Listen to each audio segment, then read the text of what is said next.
Today, we're breaking down one of India's most powerful and, let's be honest, most controversial laws, the NDPS Act.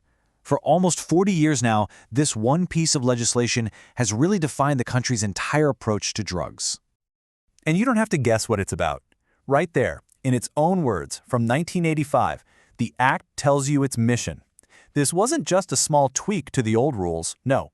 This was a ground-up overhaul, designed to be tough, comprehensive, and to bring everything under one very strict roof.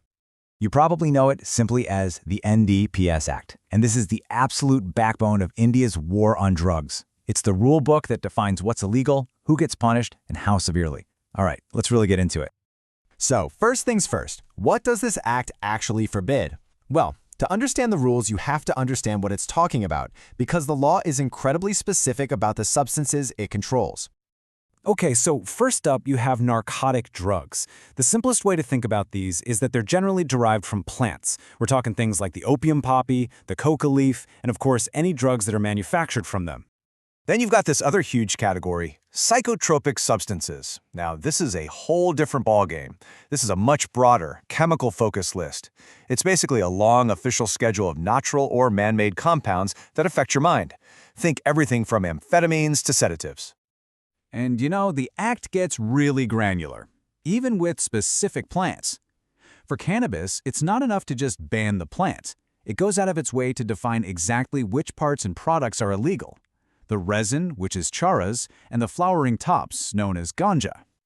Okay, so after defining all those substances, Section 8 comes in and basically drops the hammer. It lays down a massive, blanket prohibition. It makes it illegal to do pretty much anything you can think of with these drugs, growing them, making them, selling them, even just having them, unless you have a very specific government license, usually for medical or scientific work. All right, this is where we get to the real teeth of the NDPS Act, the punishments. This is what gives the law its fearsome reputation, and it's a system that's built on a really interesting idea. So if someone gets caught breaking those rules we just talked about, what happens? Well, it's not a one-size-fits-all penalty, not by a long shot. The entire system of punishment, every single consequence, hinges on one single critical factor: how much of the drug was involved. The quantity changes everything. The law sorts every case into one of three buckets. First, you have small quantity, which the law sees is intended for personal use. At the other end of the spectrum, you have commercial quantity, which is presumed to be for trafficking. And then, of course, there's everything in between that intermediate gray area. And wow, just look at this table for cannabis. It really shows you how steep the climb is. If you're caught with a small quantity, you could be looking at up to a year of rigorous imprisonment. But the second you cross that threshold into commercial quantity, boom, the punishment skyrockets to a minimum of 10 years in prison, and it can go all the way up to 20. But you know, it's really easy to get fixated on the jail sentences. And if we only look at that, we're actually missing a huge piece of the puzzle. The NDPS Act did way more than just set prison terms. It created an entire national infrastructure to fight the drug problem. So what does that mean? Well, it established powerful agencies like the Narcotics Control Bureau. It created a national fund specifically for drug control efforts. It gave authorities the power to seize property and assets bought with drug money. It even set up special courts to fast-track these cases.